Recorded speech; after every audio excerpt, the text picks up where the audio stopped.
In terms of actual figures of people who have lost jobs, in China they estimate as a result of the global financial crisis close to 20 million people are unemployed.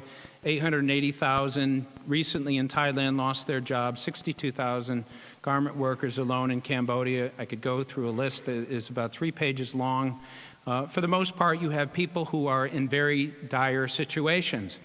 And there's a certain kind of logic that goes along with that. You're in a vulnerable situation, but at least you're getting something. Then all of a sudden that turns around and all of these people lose their job, end up going back to their respective countries. Once they get there, they're basically looking around for what to do. And before you know it, then you have a situation where if a trafficker wants to exploit a person, it's very easy. Let me give you an example. It used to be that there was a corner in Thailand near Mesa where you would have employers that would drive by. There would be 10 people, and there would be 3 employers, and they'd say, I need 2 or 3 or 4 people. And they'd be able to easily just kind of get them onto the truck. And they'd pay them a decent wage.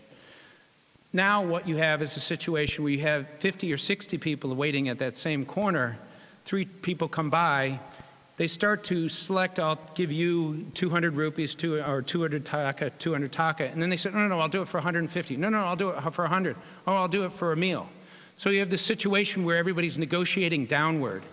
And the more you have that, the more the system, what used to exist to protect workers is no longer there, and it's beginning to deteriorate, which is why it's so important to aggressively address the global financial crisis approach. The way we look at it is very much like a cyclone going into a location. It's a natural disaster of a different kind, but it's still a disaster that requires immediate attention right at this time.